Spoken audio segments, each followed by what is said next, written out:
But we do want to talk about meta levels, or quote-unquote logical levels, the psychological levels of our mind, because it is such a crucial part of any kind of modeling process that we go through.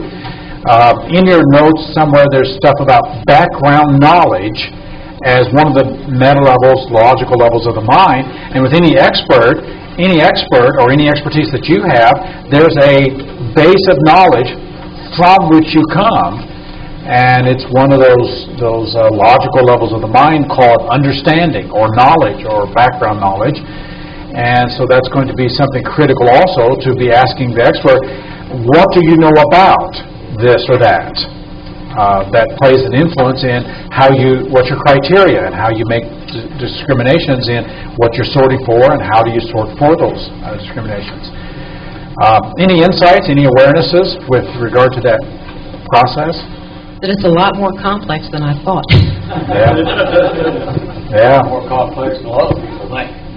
Yeah, there's layers and layers of thought and support, and when you start asking what supporting beliefs, what supporting values, what supporting understandings, what supporting identities, and what supporting imaginations, what supporting memories, then we find how layered it is, and we really don't have a good model for how to do something until we have all those supporting frames that make it happen.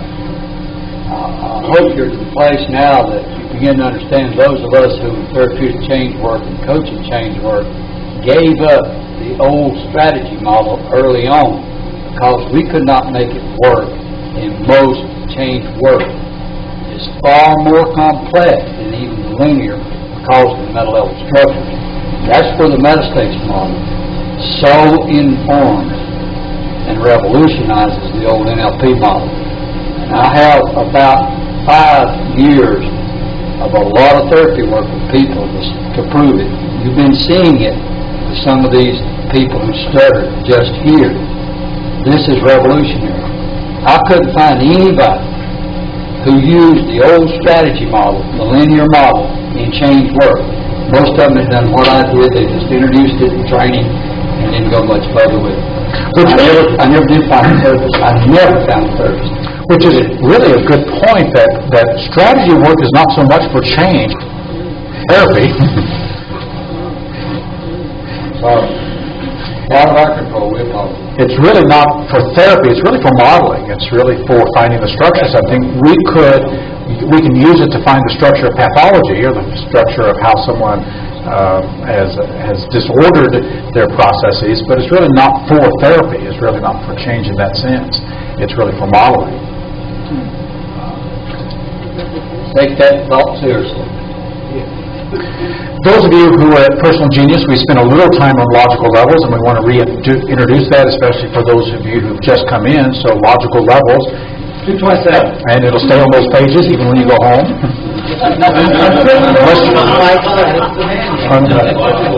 Unless you change the page numbers. Logical levels. There is no such thing as logical levels. So, let's skip over.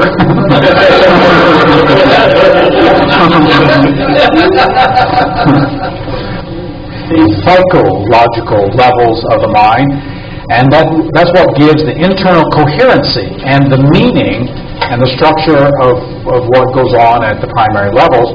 And so as we think about logical levels, it's this logical relationship between one level and another level, and in creating a logical level, we're creating a classification or category or an evaluative state or frame of reference about something else. And so logical levels goes back to Korzybski and Bateson and Robert Dilts. Robert has written a lot about logical levels. A level is in a logical relationship to another when one level is about another. So that creates what we mean by a logical level. So that's an operational definition of that. I think Bob's got several more to come up here in just a moment.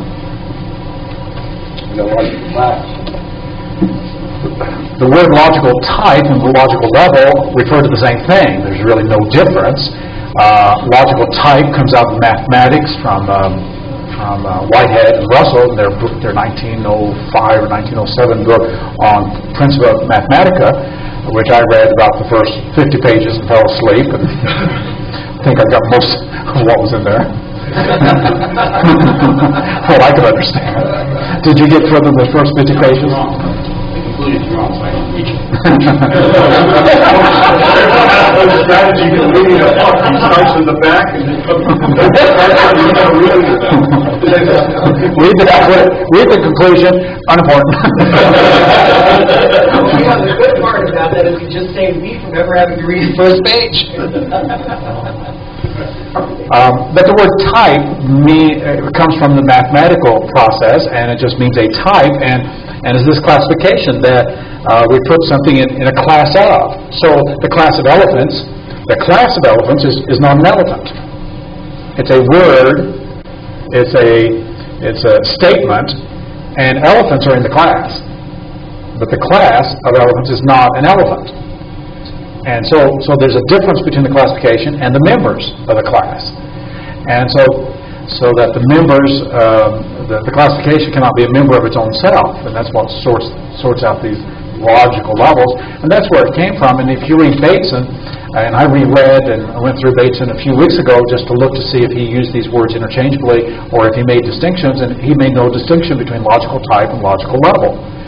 That what is a type, a logical type, is a level at different levels, and you can see the summation of that as an article on the website, how he made that distinction. Granger and some others now are trying to make a distinction between that, and John does write in his new book that he knows that this goes against normal usage, and that this is not the way that the term is used by anybody else. But they're pulling that apart. But it's used interchangeably by Bateson.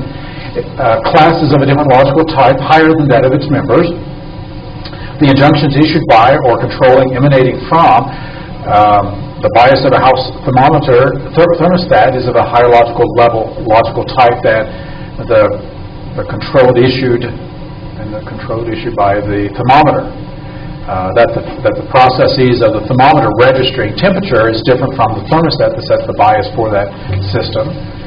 And so that's what a logical level is. The thing named is a different logical type, different from the name that is given to it. So this is the foundational definition.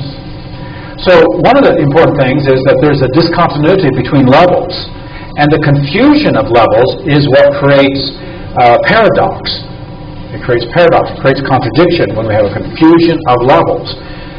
So if we see on a book, and a book is entitled, "This book has no title," that's the title of the book, "This book has no title," that's of a different logical level than what it says.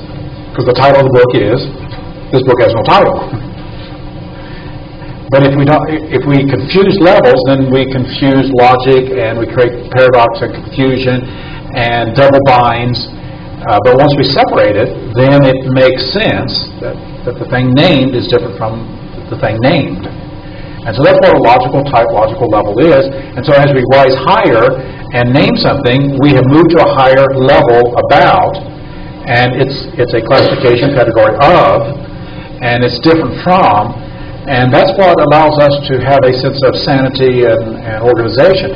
And this is what Korzybski said throughout Science and Sanity. The levels of abstraction was his levels model. And Bateson said that the process of going meta, and that meta function, and he used that phrase, the meta function itself is what allows us to step outside of a system and then classify the system, think about the system, and be able to manage the system. And he says that is the meta muddle that a schizophrenic gets into that prevents the schizophrenic from getting well and sorting out things, because they got a frame that disallows them from stepping out of the paradox or the confusion or the disorientation, and they can't meta comment. But once they can step out and comment about it, then they can change that system. But once they're locked inside that system, they're in a double bind. So Bateson's illustration was of a young man that he met in one of the psychiatric hospitals, and he was schizophrenic. And when his mom came to meet him, she came up. He didn't immediately rush up to hug her. So she said, "What's wrong? You're not comfortable with your emotions? You need to be comfortable with your emotions. You need to give mother a hug." So he comes up, hugs her. She stiffens up. So he's got these two messages. Now, if he could comment to her about what he just experienced, But when she sets the frame by saying you need to be more comfortable with your emotions, she's actually doing a lot of projecting, that puts him in that double bind. But because the relationship is one that is emotionally impactful, and he doesn't dare challenge that because it's too threatening, he stays inside there, and he's in that double bind. So he splits himself, and may lose awareness, have an amnesic barrier between those two parts, and that's that splitting that he goes through because he cannot go meta. And so Bateson said that it's the process of going meta that starts to create sanity for that person locked in that double bind. My mother was paranoid schizophrenic and later killed herself. She started getting ill. Sometimes she's okay. She started getting ill, and she would put voices and this kind of stuff would become real. She couldn't go meta and determine what was real from not real. And of course we had no idea what was going on. And she'd end up in the state hospital. Spent a big part of my childhood in the state hospital. But there was absolutely no distinguishing real from not real. She couldn't do it. And all the reasoning and rationalization in the world would not work. Well, and at the risk of going into theory, all children have those 8 perceptual flaws. And if we don't come through them into the ability to go meta, we're still stuck in the concreteness, thinking concretely. And as a child, the brain is not developed far enough to say, well, I hear you say you love me, but it certainly sounds and looks like you don't. Right. We can't differentiate. Y'all can't differentiate. That's exactly right. It gets imprinted. And it's a challenge. And argue the work, I can tell you. So what we want to do with this is to understand how logical levels work, and so some of the other things, the hierarchical logical levels as a system, and of course as a system, as a cybernetic system, then as we move up the levels, new emergent properties and features emerge that don't exist at lower levels. This also helps us to sort out things, because things at higher levels will be new emergent properties, more complex states. And as we go into optimism and resilience today, those will be emergent properties from the layering of an experience, of a state. Reflexivity, of course, describes one of the new features that emerge in these logical levels. And in living systems, this results in self-reflexiveness, awareness of awareness, self-awareness. And so we're going to have all kinds of system things, feedback properties and self-reflexivity, and the whole system operating in a cybernetic kind of way.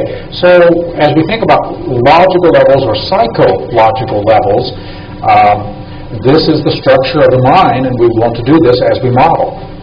Is there another more, or is that all? Okay. Talk about logical levels, then we think about probably the first and probably the most pervasive one in NLP, the so-called neurological levels. And I'm guessing that everybody knows that this is not a logical level system. It does not fit the logical types, logical levels criteria. Mostly because if you look at the very bottom of it, have you got another one there? Here, the environment and behaviors. When you think about a behavior and environment, environment is not a member of the class of behaviors. This is built as logical level system on the right here, going up. That he says that he called the logical level system. And so in NLP, there's been quite a number of people who've identified that this is not, and I think Robert now recognizes that. It's a great list, a great checklist, but it's not a logical level system. Same thing with behaviors and capabilities. If a capability, it means the ability to do something, then it's kind of like a behavior. So a behavior is not a member of the class of capabilities. But if capability means the potential to do something, then that could be a more expansive thing, or could be a belief in potential or possibility. So it's almost a logical level system, but it differs from like the levels of learning in that there's not a thread that ties it together, moving up level to level. If we put behaviors underneath environment, and maybe capabilities underneath environment too, with behaviors, that shows a reorganization of this using metastates, so that the primary level, we've got behaviors, we've got environment, we've got capabilities, those things that are growth potentials inside of us as we move forward. Those would be the primary states. Of course, above that is beliefs all the way up. It's beliefs about what's important, called values. It's beliefs about what this does to us and our identification, so identity. That's the one you're referencing. No. And then beliefs about the meaning, significance of things, spirit. Right there it is. That's it. Okay. And so we've kind of reorganized that to see that on page 235. Meta states format. So you'll get a lot of questions with regard to this. How does metastates interact and correspond and relate to the neurological systems? Well, first of all, it's not a logical level system, but it's a great checklist of beliefs and things. But this reorganizes it that way. I don't know if we need to spend any time really on that, but we introduced that to let you understand that. And understanding that Diltz's logical levels aren't really logical levels, it can still be useful definitely. to take people through those classifications. Mm-hmm. Okay. Meta level frames are very useful and very important. But I just want to clarify. Yeah. And of course, once we recognize that this is just a bare bones list, and what there's beliefs and values and identity and spirit, those are just 4 logical levels. We've identified over 30 different levels. I mean, decision. Let's add decision. Let's add understanding that, knowledge. Let's add background history. Let's add history and memory.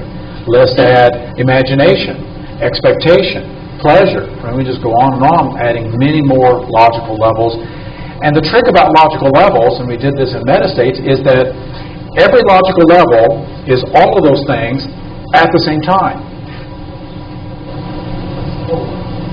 It's a whole lot. That's why really a logical level system is not a hierarchy. It's a holarchy, to use systems thinking. It's a holarchy, so they're all the same at the very same time. And an easy illustration of that is if you love learning, then the feeling of love for learning and your passion for learning is a belief, is a value, maybe an identification, maybe a decision, an understanding, an expectation, a pleasure. It's all of those. Those are just different facets of that level of the mind. So it's very dynamic. It's very fluid. It's very plastic in that sense. Has a plasticity to it. And so as we talk about logical levels, it's really the layering of the mind. And I think that denomalizes it, and that's what I like to talk about, the layering of the mind with these thoughts, feelings, physiologies that have all these facets to it. And of course, it's not going to stay meta. It's going to percolate down into it, coalesce into it. So we have to tease it out. And in modeling, that's what we do with our expert, because it's already inside the neurology and the picture, the cinema, and so we tease out all that's in there. And sometimes asking, what do you believe about that, will tease that out. Sometimes you have to say, well, how's that important to you? And sometimes you have to say, what do you understand about that? And sometimes, what do you feel about that?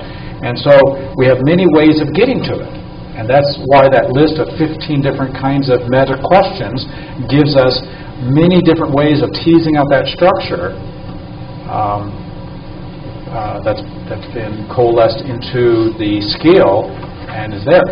If a skill is at the expert level, unconscious competence level, then it's intuitive, it's just there, and it's percolated down in, and so we tease it out to find out how it's been textured, how it's been qualified, so that we can then, as we pull it out, add it piece by piece to somebody who wants it.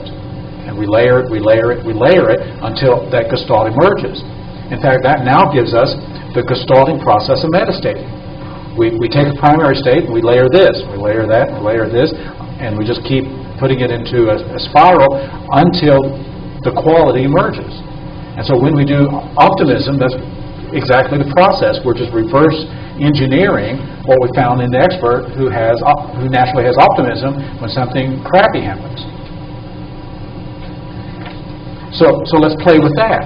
Think of something crappy that happens, something unpleasant, something distasteful, something you don't want to happen. but that when it happens, even though it's of that nature, you stay optimistic. Optimistic meaning that you can see possibilities, you can see potentials, you stay up, you stay invigorated, you stay resilient, you stay forceful. You're still optimistic, whereas the natural tendency for you or others would be to be pessimistic. Because that's when we need optimism. I mean, any fool can be optimistic when things are going right. Most fools are. And we sing Oklahoma. Oh, what a beautiful morning. Because everything's going my way. And when everything's going my way, I mean, you would have to really work to feel bad. Now, some people have that skill.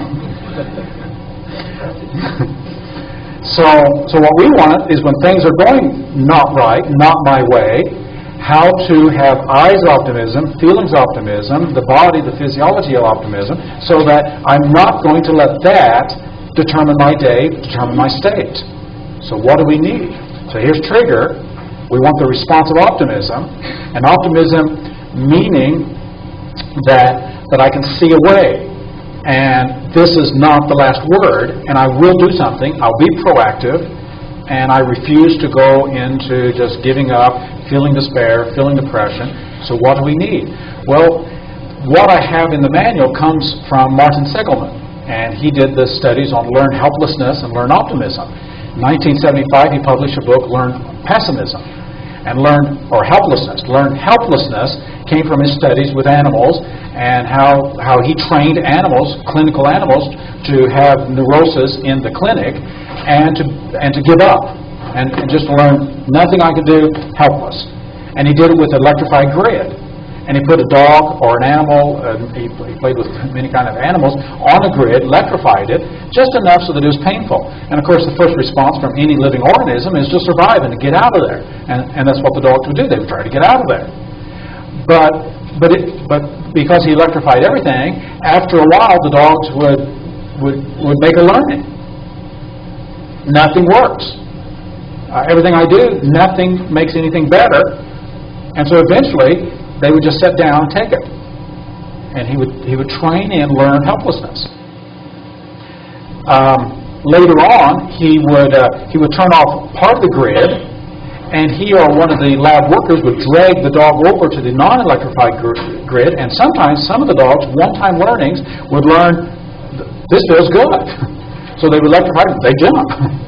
Sometimes they'd have to drag them a couple times, which suggests that even in a dog's mind, there can be a frame of mind or an attitude, and those of us who've had dogs and cats, we recognize that they can jump some logical levels and have a learning and memory and understand, and so they'd have to drag a few over.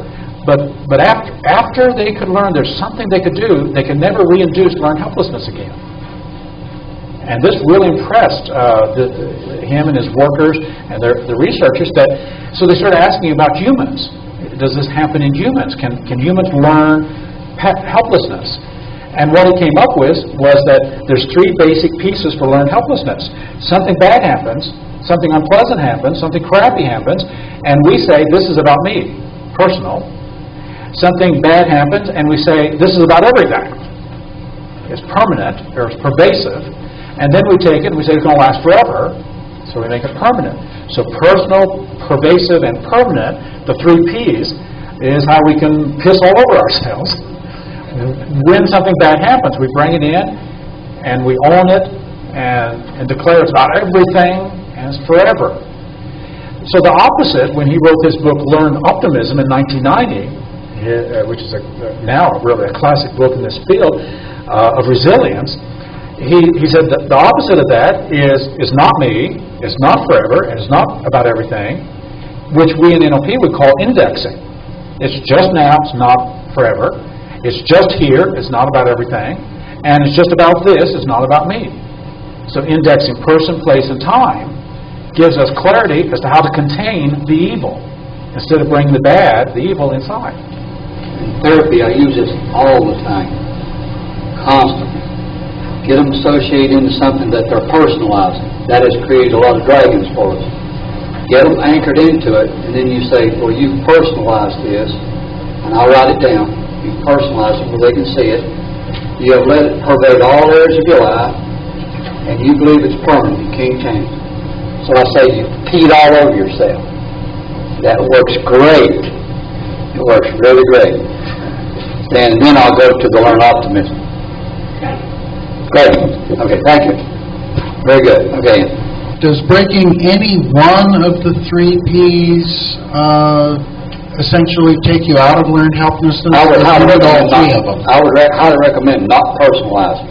When you don't personalize, then the pervasive and the permanent tends to go away. That would be my recommendation. So that's what we always start with, not about me. That's in a lot of years of a lot of work with a lot of people, and from my own self, and think about how you have personalized things and created all kinds of dragons.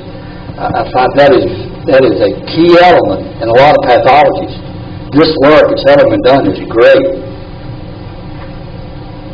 So if we can create learned helplessness through making it personal, making it permanent, making it pervasive, which when you think about those 3 attitudes, those 3 frames of mind, those 3 metastates, no wonder the gestalt is clinical depression. And Sigmund moved from a behaviorist to a behavioral cognitivist, recognizing that it's the stuff that we're doing in our heads that makes the difference. So learned optimism is first of all pushing away a lot of things and indexing. So if we want to build learned optimism and have that, then we layer on not about me. We set that frame. It's not about me. I'm more than anything that happens to me. I'm more than what I do. So it's not about me. And it's just now and here. Time and space. It's not forever. It's not about everything. So we'll start with that to build up the gestalt state of optimism. So who would like to have built into you the gestalt state of optimism when something unpleasant and triggering a normal pessimistic thing normally occurs? So we'll get David up. We'll wire him up here in a second, and we'll put you through this particular pattern. And then everybody will get to do it this afternoon after lunch. Now, optimism involves more than just that indexing. So once I get down to step 3, we are just going to ask other resources. What else?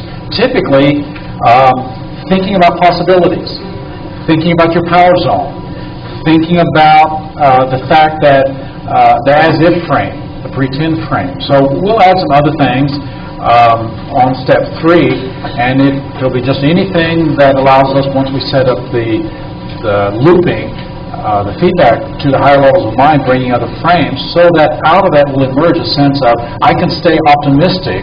I can, and staying optimistic doesn't mean you're thrilled. It just means I have a sense of I can do something, and I'm not going to give in. So it doesn't mean you're at a Tony Robbins workshop and you're doing the high fives because something crappy happened. And what we're doing is dealing with it from that standpoint that I can see through this and I can do something about it to make a difference in my life. So, first of all, we got to get the trigger. Something that would invite you to normally feel down, feel depressed, feel pessimistic. I've had problems finding triggers for when I get depressed and don't want to go on and have work to do, and I just don't feel like doing it. Mm-hmm. And so what would set that off? I don't know. That's a good question. Okay. So would having too much to do, would that set it off? Feeling overwhelmed? Yes, that's a recent learning to chunk and not be overwhelmed. Okay. If you're overwhelmed, there might be a tendency just to feel overwhelmed and then feel bad. Struggle to get to the computer. How do you feel when things don't go your way? When you work and you invest yourself and it just isn't working? Do you have that overall response?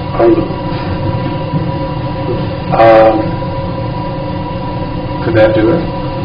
That could do it, and the feeling is just like, it's hard to describe if you use a word like being depressed, but it's just awkward. Yeah. Yeah. Well, if something crappy happens, we feel crappy. If something unpleasant happens, something undesirable. So we'll just locate it with those couple things. Maybe when things aren't going your way, or when you just feel overwhelmed, and that'll be the trigger. So when you think about that now, my guess is the first and immediate feeling is that yucky feeling. Yes. Okay, and that's what you wouldn't call that optimism. No. Okay. So that's what we want to do. So the very first thing I want you to do is to notice you, me, David, and just inside, however you represent me versus not me. Is that you? Is that David? No. How do you know that? Notice what you feel. Notice how you make a distinction. No, not me. Well, what just flashed was the power over in this corner here where I worked on it, and I'm here, and my boundary is here. Okay, so that's just flashed. That's exactly what we need, that sense of me, not me. When you look at Pascal's watch, is that watch you? No. Once again, notice how you have that distinction. What if Tim started talking about David? Is his talk you? No. What we're doing is making that distinction. Me, not me. Me, not me. In fact, now you can start scanning around the room that every single person in here is not me. Not me, not me, not me. Where's me? Oh, me. And this may seem so simple, and yet there's a profundity about me, not me. Because when I can recognize me, not me, then I can also recognize what I am is a person who thinks and feels and lives inside of a body and speaks and behaves, and those are expressions of me. And now I can fill myself up with a sense of self that is healthy and centered and focused and having a sense of power, with my power zone. Me, not me. And the demon that pops up is that I'm responsible for me. I'm responsible for my behavior. Mm-hmm. And so how far out does that responsibility go? Pretty far. Pretty far. Past your nose? Yes. So mine stops right there. Yeah.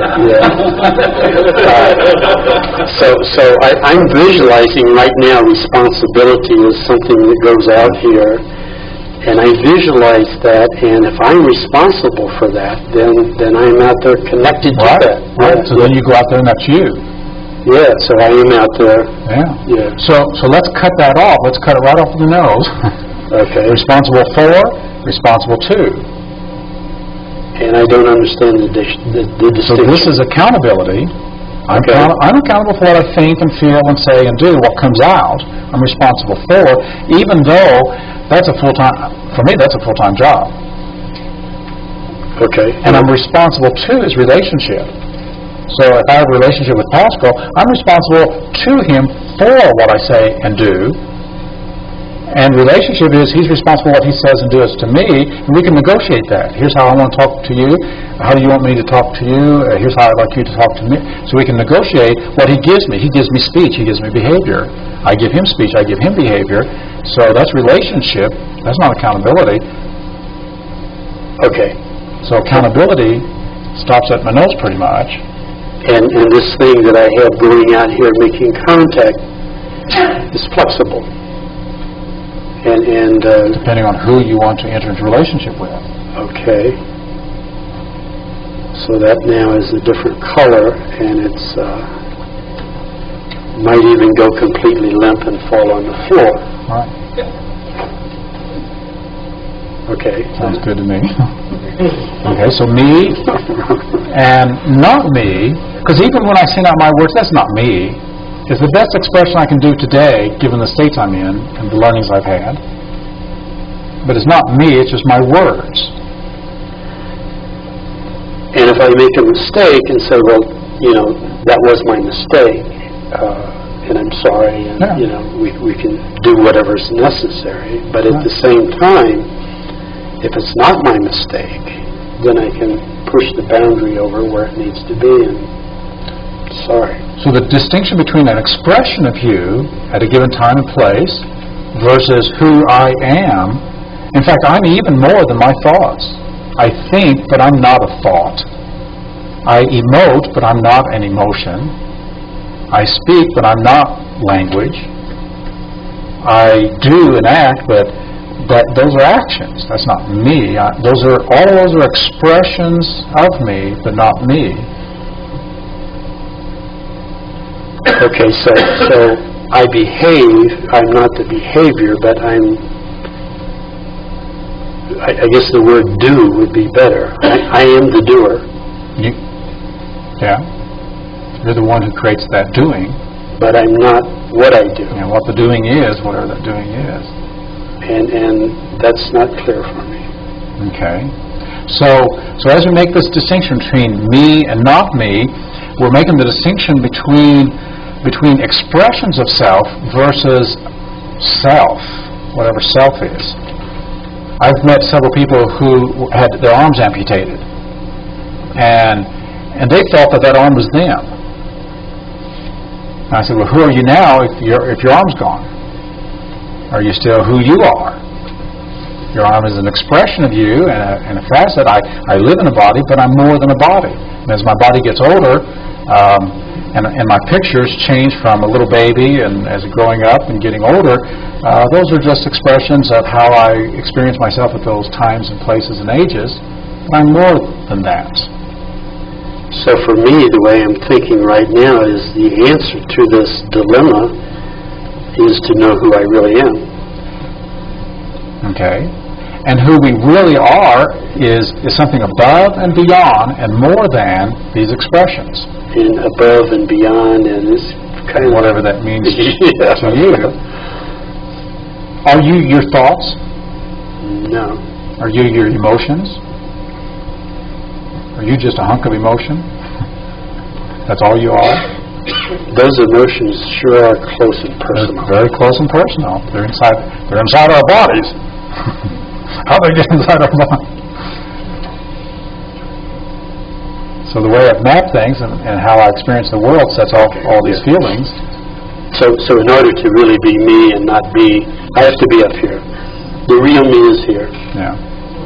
Because your sense of I is above and beyond just your organism. Because you have self-reflexive consciousness, you operating at that higher level. And if I run into a situation I feel uncomfortable about this or that, then I need to get up to here and take a meta look at it. Yeah. Because who you really are is at that meta level. What do you value? What do you believe? What's your criteria? What do you want? What are you trying to achieve? Those are all meta level that only comes out of self-awareness. And it's self-awareness that gives us our problems. Because if I'm self-aware and then I over-identify with my thoughts, over-identify with my emotions, over-identify with my speech or behavior, it's that over-identification that creates that insanity. And so as we know that we're more than that, and however you fill that in is really your choice, but just that sense of, I'm more than that. And that has to really seems like that's part of the power. Mm-hmm. And if I establish that when I do the power thing, I was doing the power thing here and thinking and feeling and speaking and behaving and putting the boundary out there, but I have to take it a step higher. Mm-hmm. I have to go, this is the real me. Yeah. Yeah. That seems to work for me. Okay.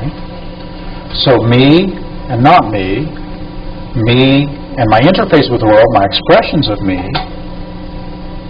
because that's my interface. I think and I feel about things, and I say and I do. That's my powers to influence and my powers to respond to the world. So here's this crappy thing, and I think thoughts about that, have feelings about that, say things about that, do things about that, and those are expressions that come out of what I'm all about. Not when I'm up here. Okay. So as you make that distinction, me and not me, and this may be also where, as you make that distinction, have a way of representing that distinction. Maybe a bubble, maybe a plexiglass, something that has that sense of distinction between me and not me, so that you can feel safe and secure and grounded and solid. This is me. I'm about being congruent. I'm about learning. I'm about curiosity. I'm about loving. I'm about being compassionate. I'm about having fun. That's what I'm about. Whether I'm 2 years old or 20 years old or 80 years old, I am what I value and appreciate and desire and choose as my values and criteria.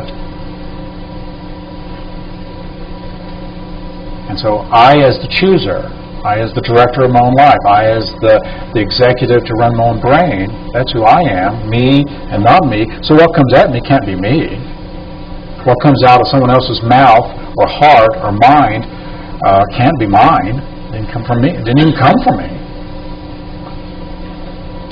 And I am not responsible for. I'm not responsible for. Unless there is a relationship. Then I can be responsible to them we need for what I look at it. Yeah. So now think about that crappy thing, and that's not me. The overwhelm or something not working outright, that's not me. It's not me. Also, it's not forever. It's just now. It's just here and now, at this time, in this place. So we index it. Just now, just here, not forever. And if it's just here, just now, just at this point, not forever, and not about me, but whatever it is, whatever that overwhelm is, all the tasks, all the challenges, all the requirements, all the whatever that is, or something not working out, whatever has not gone according to the way we want it, that's what that is, and it's not pervasive. Because when you think about that, does that affect the skin on your ear? So it's not pervasive. Does that affect your relationship at home? Is that what that's? So notice all the things it's not. Is that about your little toe? So it's not pervasive.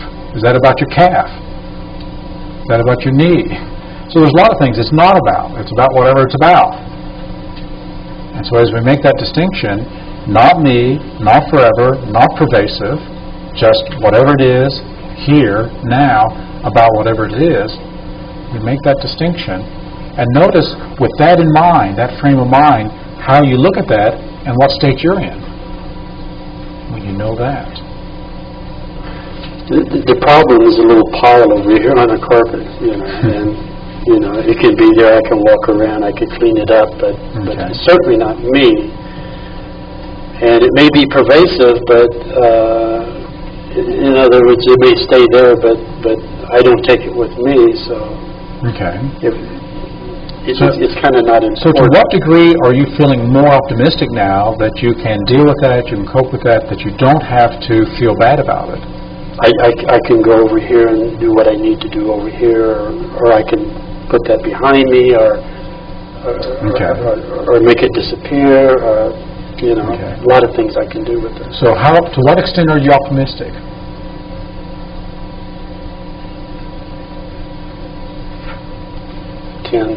Okay, so you're there. Yeah. We don't need to add any more power zone, optimism, self-esteeming, a sense of a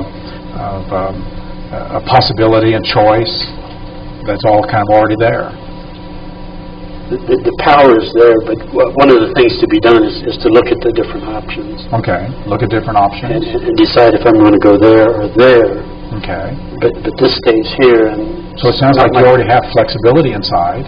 You can adapt and be flexible. Yes. Make choices. Yeah. Okay.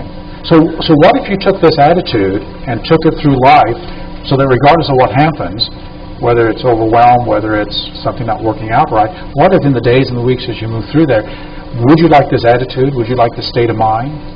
Yes, and the difference is that I've handled not being resilient enough, not maintaining the optimism two ways often in the past. And one is to just get it done, but it's so crappy and it takes so long. It's like, get that out of the way. The other is just decide not to do it. And sometimes I've done it and didn't know why I didn't finish something. It just seemed like I went to something else. And 6 months later I says, well, I was going to do that, and it just didn't happen, Yeah. Okay. So what do you need to do to remind yourself, not me, not permanent, not pervasive? That when I do the power. Okay. thing. Each day I do the power thing. I now have another level for that power thing. Okay. And then I'm putting this on paper, and I'm going to do it each morning, the different things from the last seminar, this genius. And when I start off on power, the first item, there will be a different level for me. Okay. And the boundary will be different now, a better boundary.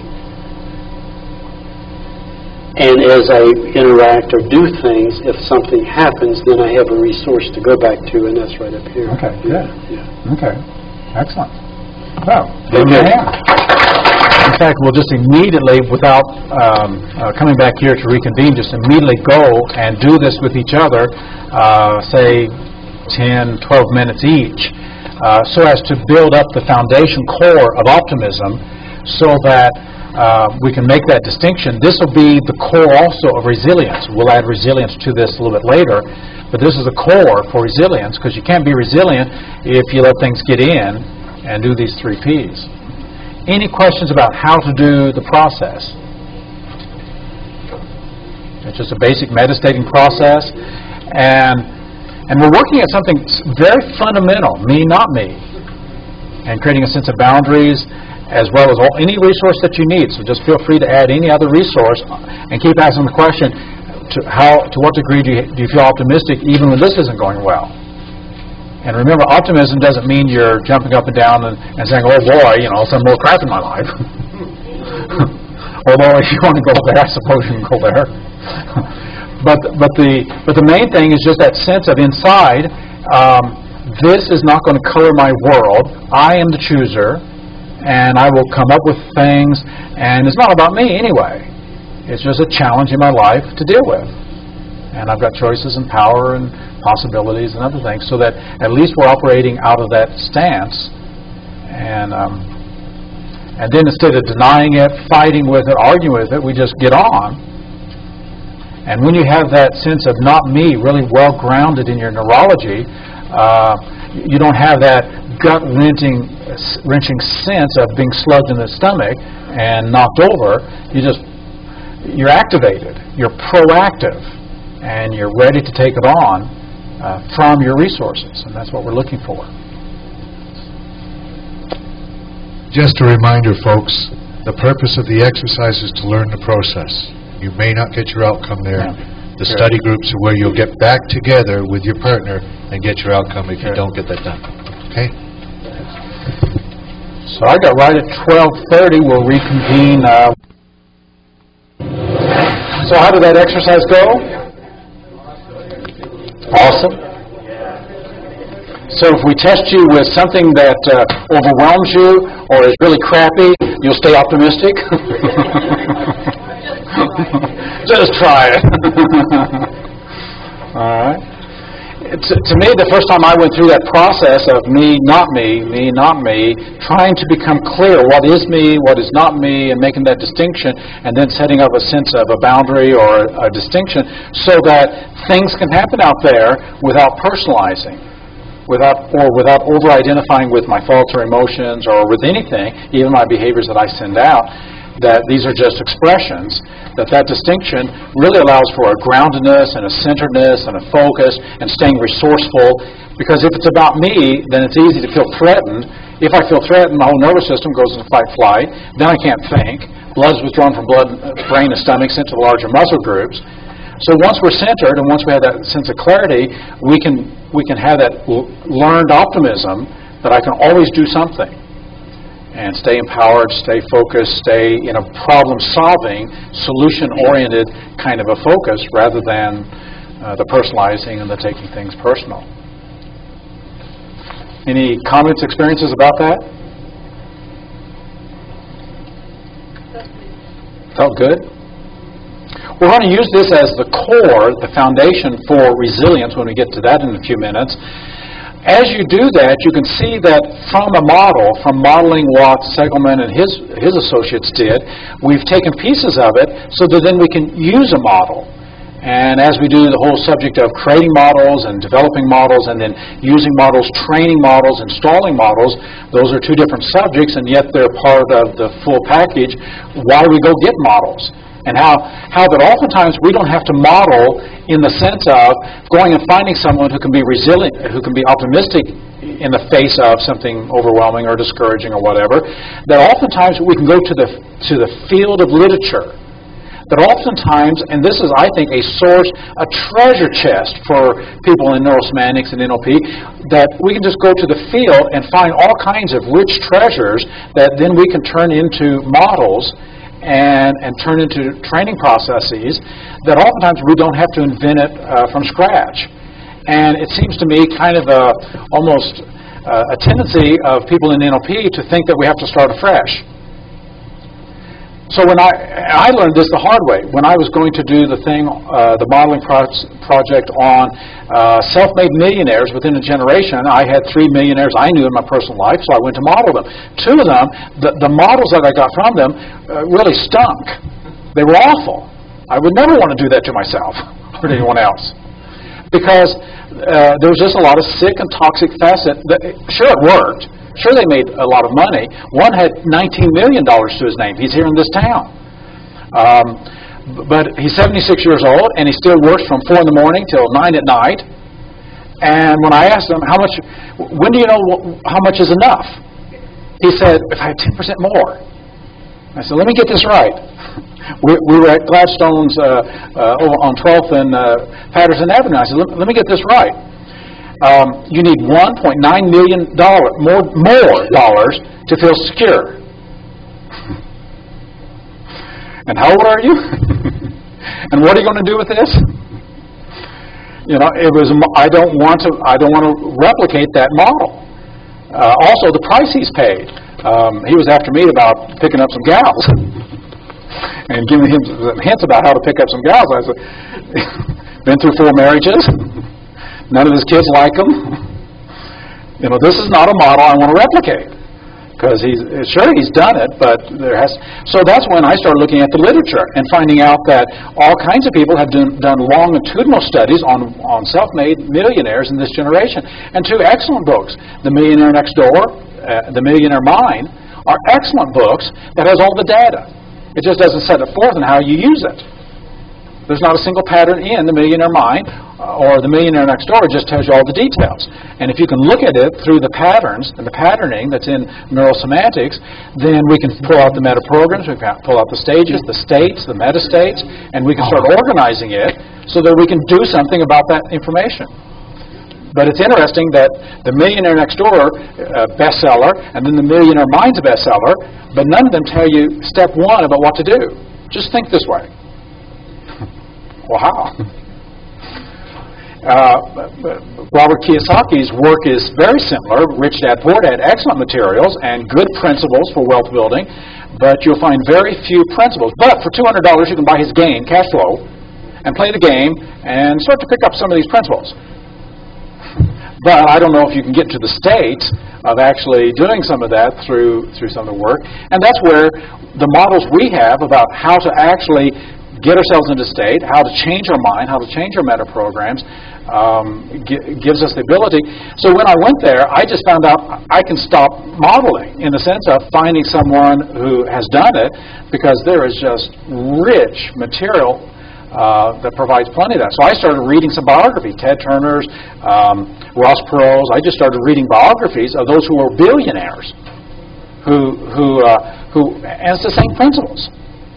And at the very, very heart of wealth building is the sense of knowing what wealth is. And wealth is not money. Wealth is not money. And when you really get that, then you can build it.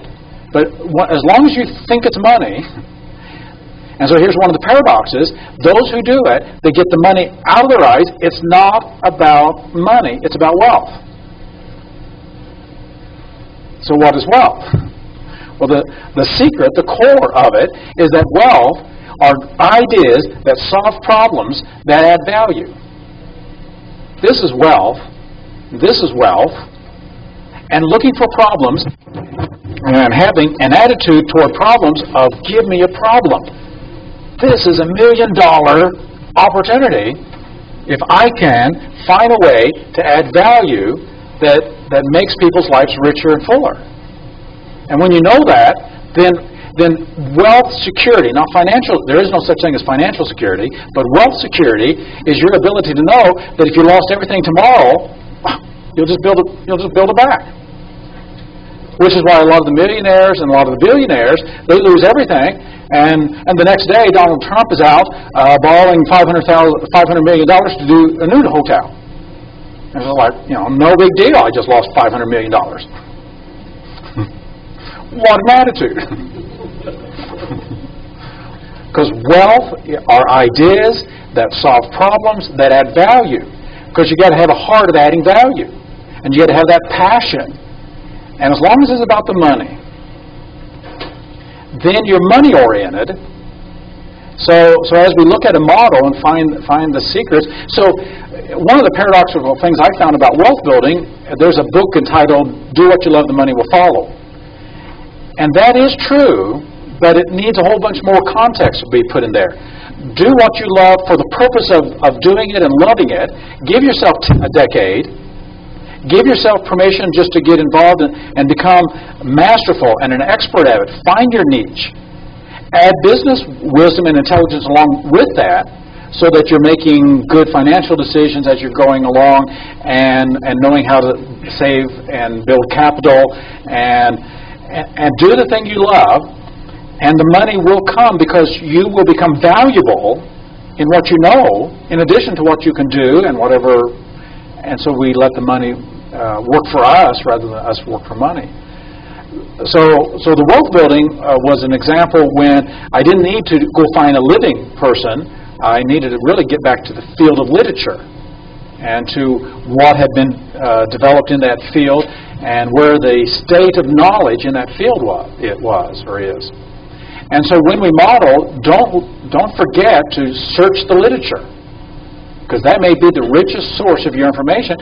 And by the way, that provides the credibility someone else has done the research. So you can reference them. It provides the credibility.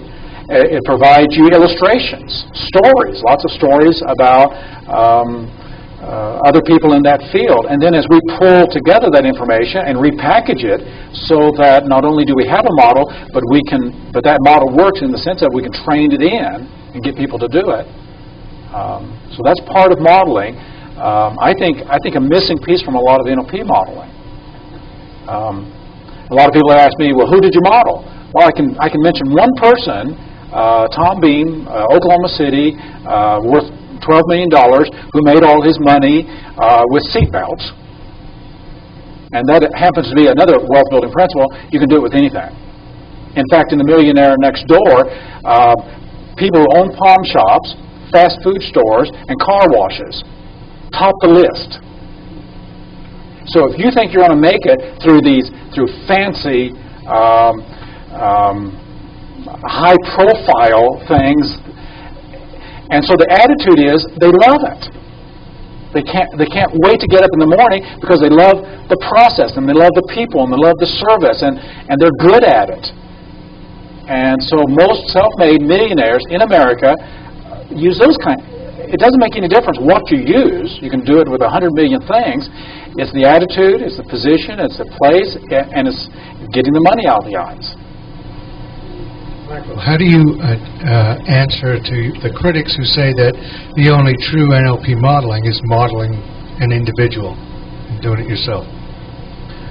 Yeah, so that's what we're talking about. That, and maybe that's why there's been so few models in NLP that have been coming up in the last 15, 20 years, because we're trying to do something and missing out on a lot of the other things. And what we'll do 2 days from now is the whole thing of cultural modeling much larger level things, and not just individuals who do that. Dilts model dead people. Robert Dilts modeled dead people. Einstein, the series Strategies of Genius, from Sigmund Freud to Aristotle to Sherlock Holmes, Doyle.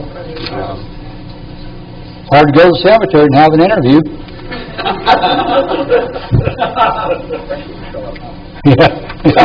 Especially. I'm working on modeling stuttering to fluency.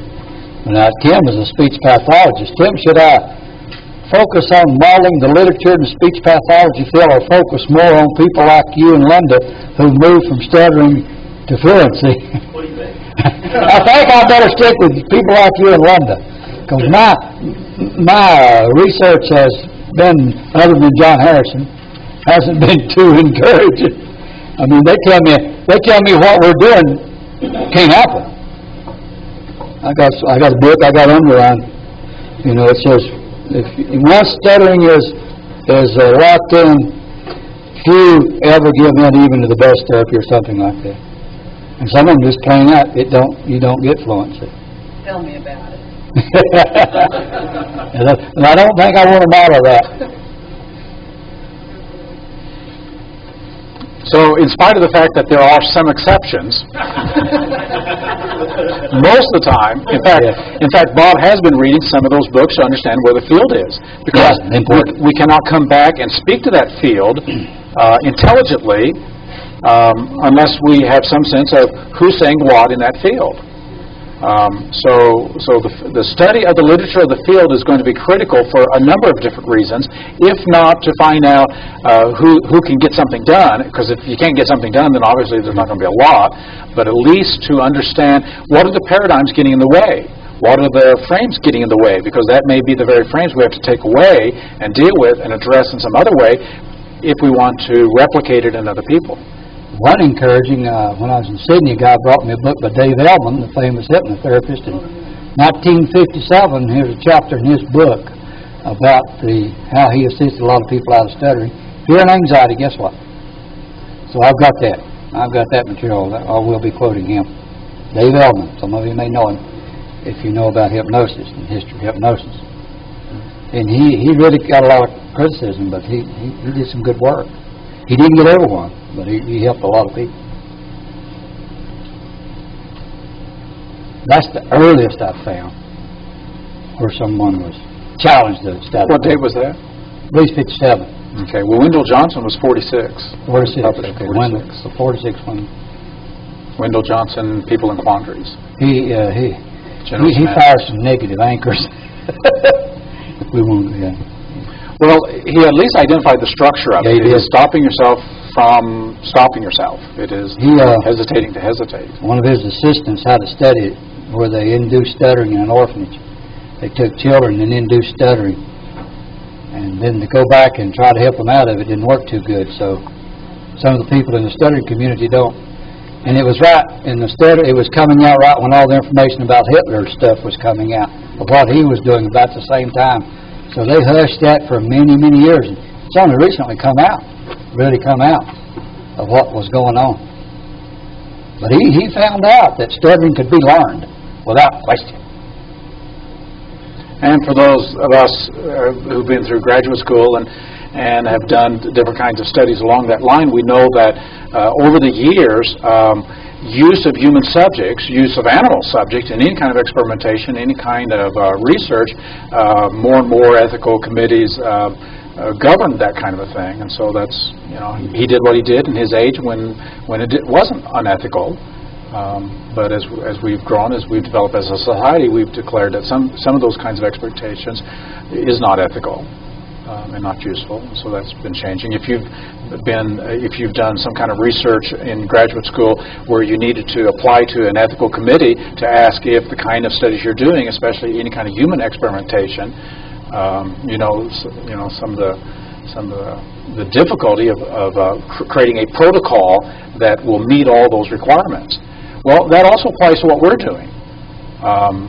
Working with that, because one of the ways that modeling differs from that kind of research is we're not trying to create a control group that doesn't get well or doesn't receive the benefits. And so, for the most part, we're not making those kinds of contrasts. We're just looking for the structure of excellence and finding people who want it and seeing if we can replicate that in them. And that's really the whole focus, not watching a control group and not giving it to them. Question? Jojo? I think you do want to look at people who don't do it well, so you know so you can see if you've got it. Yeah. People who are trying to do it are novices. Yeah. Although here comes that ethical thing. If we know we can give them something that's going to make them more resourceful and beneficial, do we not tell them, and do we just leave them to not have what would benefit them? It's up to you. That's up to That's right. I think I tell them what was available. Yeah. That at the end of the training we can say you're going to be the control group for 12 months and Why wouldn't it be controlled? Have it, I don't think you need to have them as a control group for a long time. I think you just have to see what they do and compare what someone else does. Mm-hmm. Once you have that other pattern, see if you got it right. So it's not as if they're in a long life experiment. Right.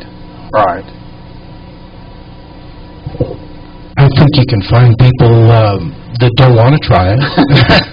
Everybody who doesn't want to build well, everybody doesn't want to be optimistic, everybody wants to feel like crap. Another strategy is to use separate partial groups, and what you do there is you take and give the treatment in a staggered form. So in other words, one group gets it the first 3 months, the next group gets it the next 3 months, and you alternate your different treatments. So it is possible to do it and do it ethically. We've been talking about some of the tools that we have for modeling, and on page 240, modeling systemically with the meta-domains is something Bob and I have been working on for some time, and this will be useful for what we do tomorrow when we talk about the matrix model. And so we want to spend just a little time before we do the resilience piece this afternoon on these 4 meta-domains of NLP and talking about how to use them in a systemic way. And so you can see that we have 4 meta-domains. I'll let Bob talk about that in a moment. I'll get this ready. We went over this in the meta-NLP.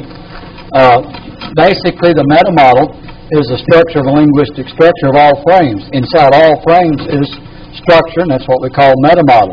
Meta-programs are when the meta-states have coalesced into a frame of reference, into an unconscious filter through which we see, like big picture, small picture, away from, toward. Meta-states is, as Michael's talked about, how higher levels modulate lower levels, and meta-modalities, which we've been on for the last day and a half. We view those as the 4 meta-domain models. By the way, our book, User's Manual Volume 2, due out in November, is really built around this model. Yeah, we got 4 or 5 chapters on thinking systemically. To think of these 4 models, each of these speak about the same thing, just different perspectives on the same thing. So if we think about the structure of subjective experience, as we hear a person talk, the language gives us the meta-model, and the language will tell us about the script inside the movie, the soundtrack, because we'll hear the soundtrack and the language going on inside the movie. And the language gives us also a lot of the frames that's coming there. So we listen for the language and the linguistic distinctions, the linguistic markers that mark that out. The language can give us information about the meta-programs, the perceptual filters that a person sees. So they may talk about the big picture or the details. They may talk about, well, this fits or this doesn't fit, match, mismatch, or procedures or options. And so the language will indicate the meta-programs or the filters, so we can go in and model through meta-programs. We can model through the meta-model and the linguistic structures. As the person, of course, is in some state, and some state about that state, then we have all the layering of the mind, and the layering of the mind that creates the psychologics and the classifications gives us meta-states. And, of course, whatever's going on in the movie and the cinematic features gives us indication of the submodalities or the metamodalities. And so we have 4 ways into the same thing, which gives us redundancy. redundancy is how we can test our work to see what's going on. And so the 4 meta-domains really gives us 4 avenues into the same thing. And my guess is you're more skilled at one, or you prefer and favor one of these models than the others. If you're very linguistically oriented, you may use the meta-model to model. If you really love and know and have spent a lot of time with meta-programs, you might use that for the modeling.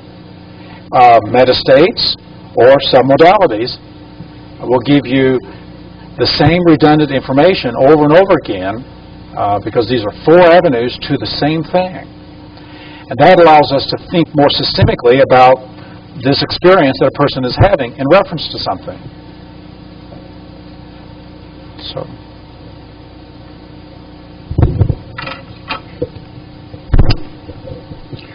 Although you have 4 different avenues to the same thing, isn't there the danger that if you were to go in and be working with someone and you go from the meta program standpoint that you've already got a fixed idea that it's a program and maybe it's more flowing than a program and it's more fluid like a state? Possibly, because each of these are 4 avenues, each has a different facet or perspective on it. The meta-programs will show up the meta-states that has solidified and that is now in their eyes and their way of seeing things. And so we can backtrack to the states that they have brought to that. And, of course, that can be languaged. And so they do have a different twist on it. Each one has a different perspective, a different facet. Yet each of these are tools. Each of these are modeling tools. After John and Richard created the meta-model of language, they used the meta-model to create other models. And you can strictly use the meta-model and hear the structure of experience just with the language by asking meta-model questions. And, of course, as you do that, if you know these other models, the meta-programs, you'll hear meta-programs, you'll hear meta-states, you'll hear the cinematic features. Is this where the multi-ordinal words come in? Multi-ordinal words will come in at these levels or layering of the mind, the logical levels, so that the same word means something different at each level. And so we can hear some words and ask, at what level are you using that? How is that word being used and in reference to what? And then we can track that out. What we'd like to do is to give you practice with the 4 meta-domains with a subject of mastery. Now you've tracked mastery, the step-by-step process that you go from original trigger to final response where you can behave in some way that is masterful. So you've tracked it, you've found some of the meta layers. Now let's repeat the same exercise all over again, but this time let's get in groups of 4. Let one person start, one person ask questions about, and just asking the questions that'll track it out step by step. One person, you pick out 2 of these meta domains, the other person pick out the other 2, and you just sit there as a meta person listening for the language, the meta programs, or the cinematic features or the meta states, so that as we come out here, we will be able to track and identify and model your sense of mastery, or whoever's sense of mastery that we're modeling, and see the redundancy. Oftentimes, this here is not really appreciated until you can see it with a specific example, as someone is walking through here, and 2 people looking for the meta-programs, the meta-states, the meta-model language, and the cinematic features, and you start hearing that, plus you can ask questions to elicit all of that. So whoever does the questioning, ask questions that will bring out these specific things to help the person's listening and observing, and write that down, and then review that sense of mastery, making sure that you're picking up all of that. If you don't, then just ask those questions to find out, well, what's happening on the screen of your mind? What state are you having about that state? Or what belief or understanding or background knowledge or identity? And so we can use the 4 meta-domains to model this piece of excellence, this mastery of whatever we've been working with. So this will give you hands-on practice with the 4 meta-domains. So the task is groups of 4. One person gets just to be the experiencer, be the expert. One person the questioner. And if you're going to model, we haven't really said this explicitly, but as the questioner, as the person facilitating the process, what's one of the first things you want to do with your expert? Accessing the state. Don't start asking questions if he's not in state. If she's not in the right expert state, stop asking, induce state. Otherwise, the expert will talk about it instead of demonstrate it. So put them in state.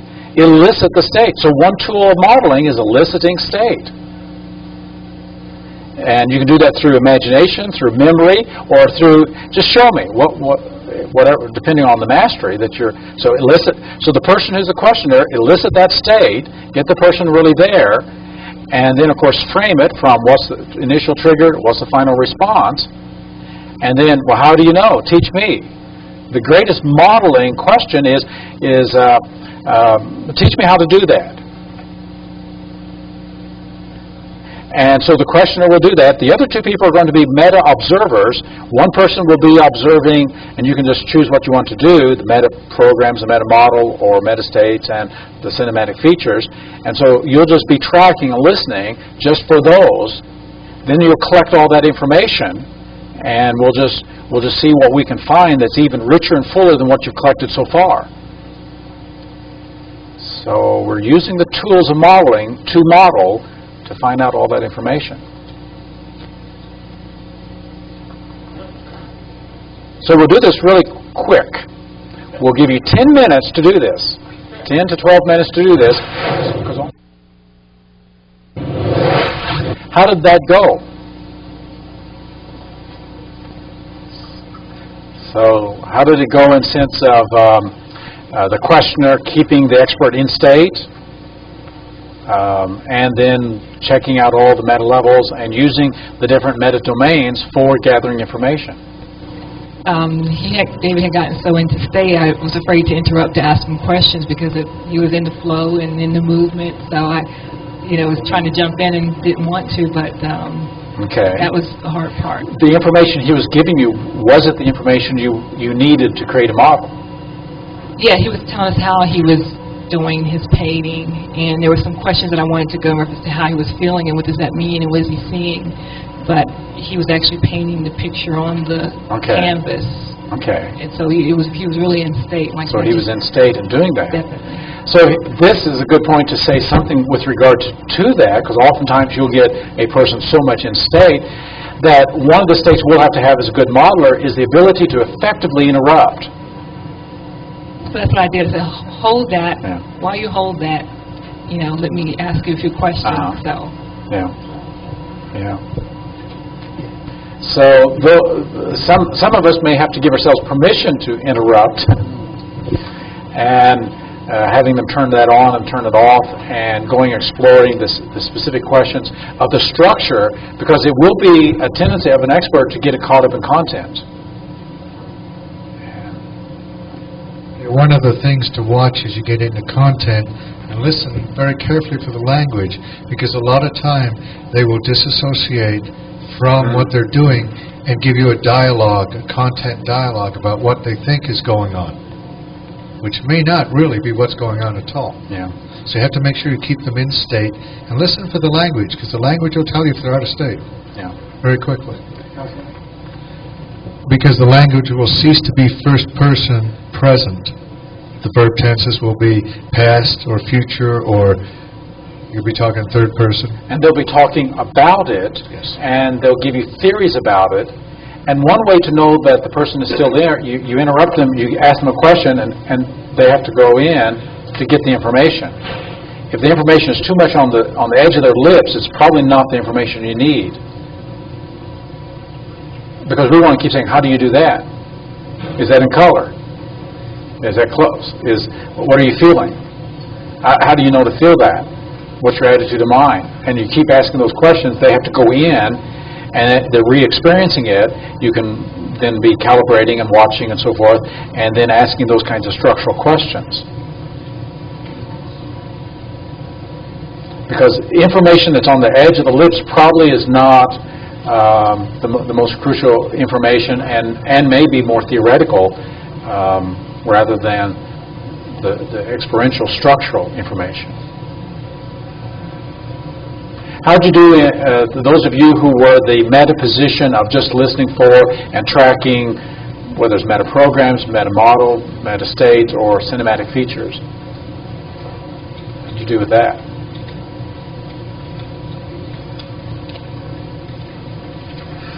Okay, let's get the microphone.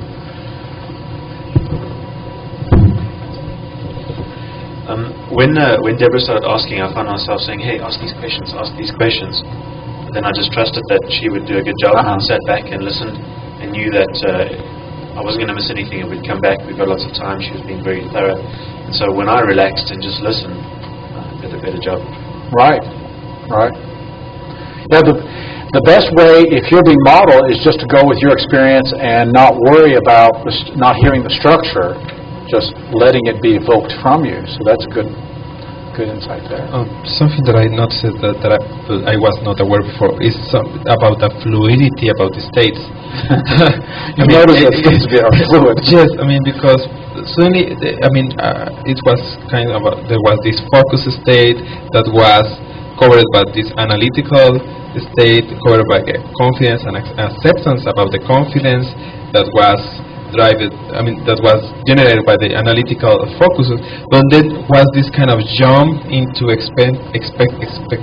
Expectancy and excitement about expectancy, and when the goal was met, then this excitement kind of covered the initial state with the focus, the analytical confidence, and all that stuff. So it was kind of it's kind of looking at the river, just transforming over in one state cover the others. It was very interesting.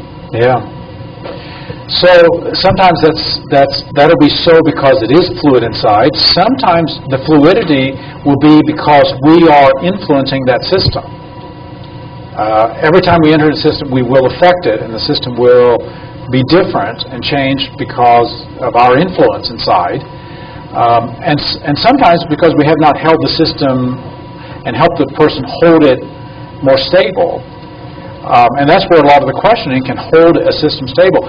When you're in that state of mind, how do you know when to start that? What is that like? And when you're in that state of mind, what do you then do? And how does that feed forward into your life with some behavior, some emotion? And so you can hold, the questions can assist in holding frames stable or doing things. But there will be that fluidity of states, merge. Sometimes it's because we're going from one stage to another stage in a process. Some modeling, like the spelling strategy, there's really just one stage, because it's not that long of a strategy and it just occurs very quickly. But as we're going to look at here in just a moment with resilience, there's several stages, and it can take years in between the stages, as we'll look at. And so that's why punctuating the strategy from beginning to end, and then noticing how many stages are there, and asking, are you in the midst of a stage transition between one stage and another stage? In the selling strategy, you're going to pace, you're going to enter into the world to find needs or problems or hurts, you're going to find criteria, buying criteria, value criteria, then you're going to start coaching the person through motivation, through understanding, through decision, through closure. So there's several stages of the selling strategy. And it's a composition of them going through their buying strategy. Before they go through their buying strategy, through their motivation strategy, then their decision strategy. So there's several stages going on, and there's an interface between those stages and everything. And sometimes cycling back, sometimes the fluidity may be, I just step back to another stage, and I'm looping back. And with an expert may be looping around some of those matrices. So looking for that. Any other responses to what that was like, whether you got good information or whether you were spinning? Anybody get into a spin? Where am I? What's this about? back that.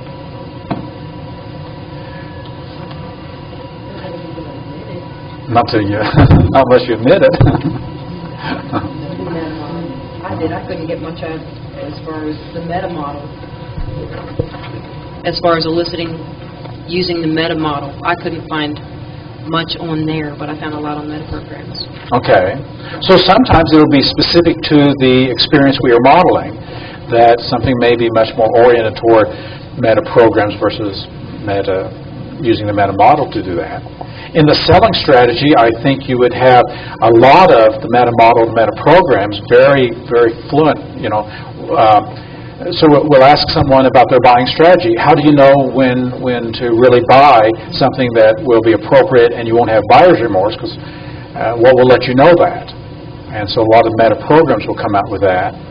And of course, you're going to hear a lot of language. So then you can hear whether it's specific or it's general. You can hear whether it is generalizations or maybe some distortions, cause-effect things, mind-reading things. So that's what we're looking for. What about the cinema of the mind? Most of the time you have to ask for those kinds of questions. Some of that may be volunteered, but you have to go in there and explore. What are you seeing? What are you hearing? What are you feeling? What is that like on the inside? Or the layering and the framing and the punctuating from the meta-state standpoint.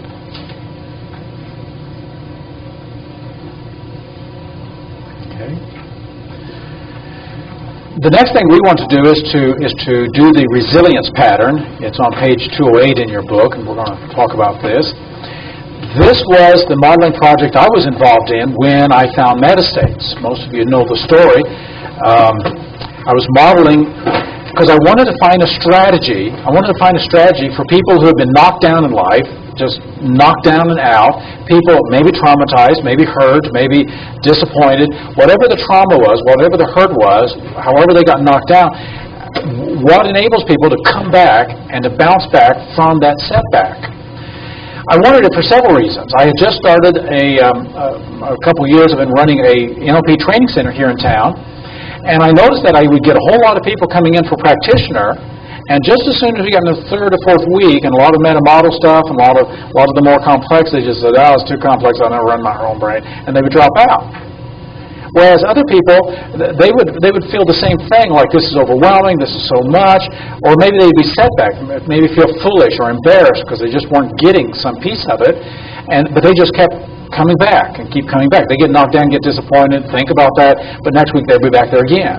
And there was a bounce in their soul. And I got thinking, if I could just get the strategy and give it to the other ones. Well, I also had a psychotherapeutic practice in town, and I noticed the same thing with a lot of clients, that some clients, they just always bounce back. They just always come back, and they were going to get what they were going to get. They weren't going to live their life anymore the way that they had been living their life, whereas others, just a little bit of frustration, a little bit of heartache, a little bit of work, and they're out. And I'd see them 2 years later, they're going to try it again. It was like they were so fragile. Anything knocked them down, they just knocked down, they just laid there in the dust. Face in the mud. And they'd be down and out for a long time, and finally kind of brush themselves off and get up a little bit, but not with a lot of bounce, not a lot of spirit, not a lot of power, not a lot of resilience. And so I wanted to study resilience, the power to bounce back. So I interviewed a number of people who had this power, had this stubbornness, this determination, that they weren't going to be knocked down and kept down. Then I started thinking about the literature, and I immediately went to Viktor Frankl to look at, and I reread Man's Search for Meaning from that standpoint. What kept that bounce in his soul? What gave him resilience to come back from that horror? And I started identifying, pulling out elements and variables that seemed to be important facets there. And I went to the literature for grief and depression and sadness, looked at Elizabeth Kubler-Ross's stages of grief recovery to the point of acceptance, after anger and denial and bargaining and everything over to acceptance. And when I went to the library and typed in resilience, there was almost nothing there in the literature. This was 1992 or 3. So I typed in other things, and finally I came upon some of the works done in studying children of survival. And in that study, the children of survival, several people was showing up at Harvard, Yale, MIT, and some other of the Ivy League schools around the country who had grown up in Lebanon during the wars. And this was kind of a shock to some of the people who found multiple students from Lebanon at these high-level schools. And they said, well, weren't you traumatized? And they all went, no, it wasn't my war.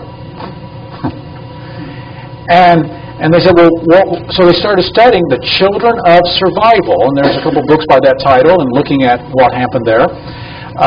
And they essentially had the 3 Ps. It wasn't my war, it wasn't going to last forever. As soon as I'm old enough, I'm out of here. And it's not pervasive. So then when I asked about the childhood, they played in the streets, they played their game while the bombs were going on. It wasn't pervasive, it wasn't permanent, it wasn't about them. And so they ended up in a lot of American universities and colleges, and so they started exploring because there's so many of them. It's like, well, how did you do this? Well, that's the resilience thing. So I started pulling all this together, put a format together, and looking at the stages. Well, when you have the stages, of course, the very first thing you have, and I think you have this in your notebook there, that the very first thing that happens, we're minding our own business, we move through life, and something just knocks us down to where we're just flat on the ground, face in the mud, and the setback, whatever that setback is. For some people, it may be going through a divorce. Some of us who've gone through divorces, that was pretty traumatic. It might be a personal illness, it may be a rape, it may be molestation, it may be a war event, it may be being a Vietnam vet. It could be all kinds of things. It's a setback. Financial one, bankruptcy, health issues, rejection, abandonment, all kinds of things that can set us back. It can be big things, little things, but that's that first stage of getting knocked down. Once we're knocked down, of course, we're going to be in an emotional roller coaster period of time. That's what Elizabeth Kubler-Ross's studies show, the anger, the bargaining, the depression, the ups, the downs. And most of us go through something like that when something traumatic occurs or when we just get knocked down. The emotions are just up and down because, to some extent, we don't know our world. And we don't know what to feel. And so because something important to us is gone and we've lost. So in that loss, the emotional ups and downs of the roller coasters, and in that process, we're still trying to cope. So the second stage is the emotional stage. And the emotions, depending upon how we emote and our skills emoting and how much ego strength we have to handle that, the more fragile the ego strength, the more it's up all the way up and down and lots of extremes. But in the midst of that, we're still trying to cope. We're trying to come back. We're trying to put our life together. So the coping skills, and what coping skills do you have? And do you have a support group?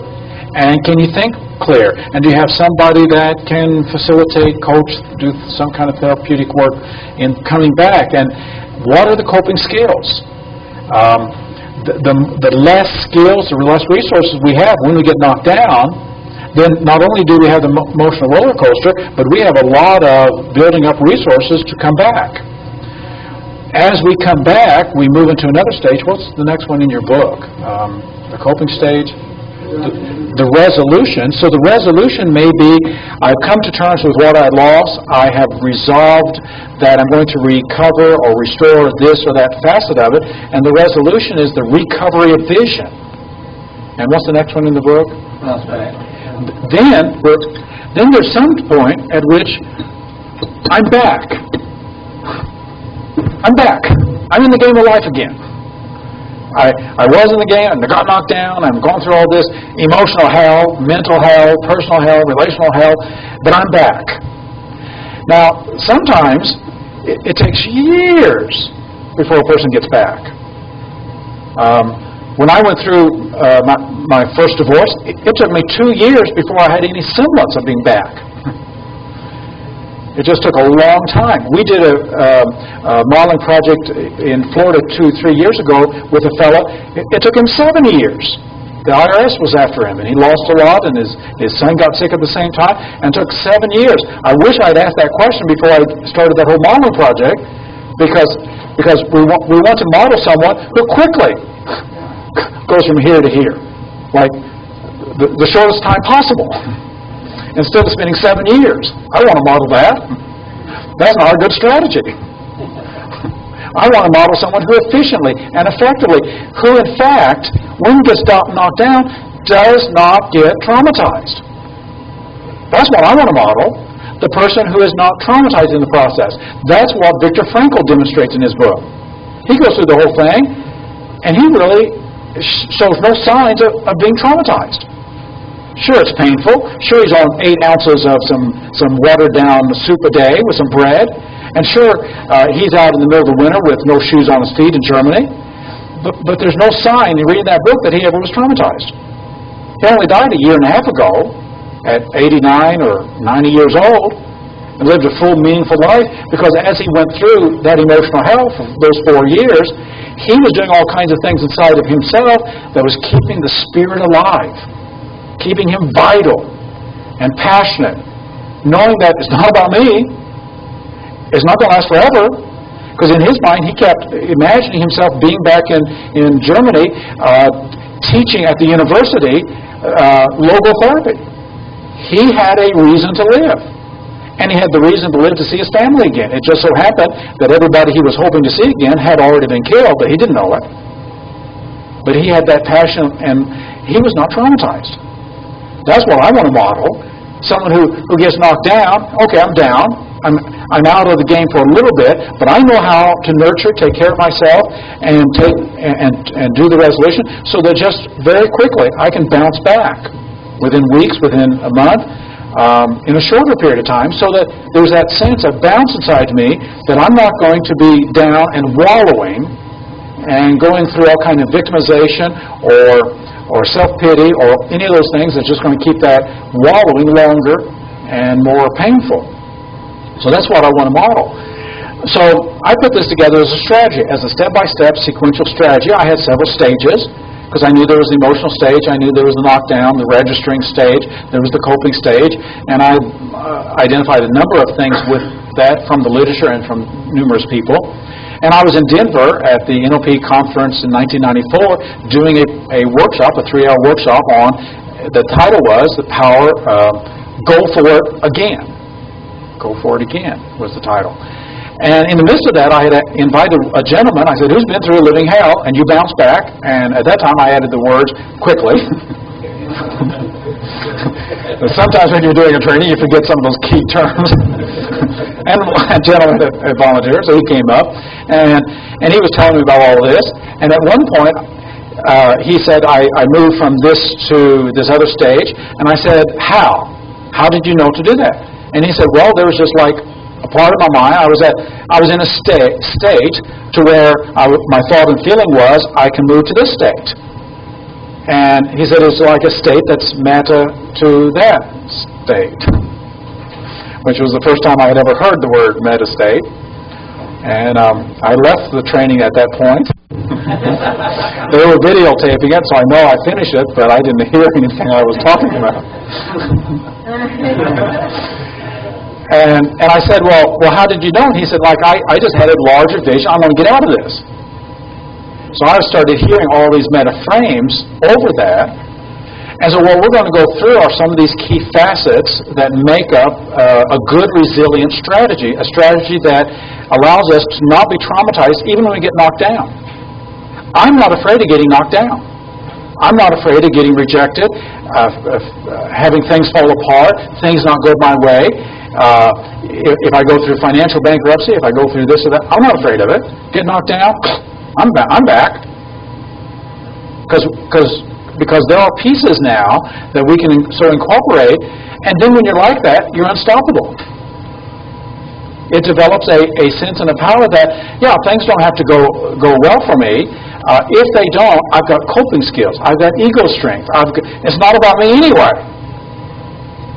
And with that sense of vitality and that sense of energy, you'll take a lot more risks. A lot of times we play it safe because we don't want to get knocked down. We don't want to be set back with anything. We want to play it really, really safe. Of course, what happens is, then we kind of have a Charlie Brown kind of life, like it's kind of blah, and I'm marrying a blah woman, and we'll have flocks of blah kids.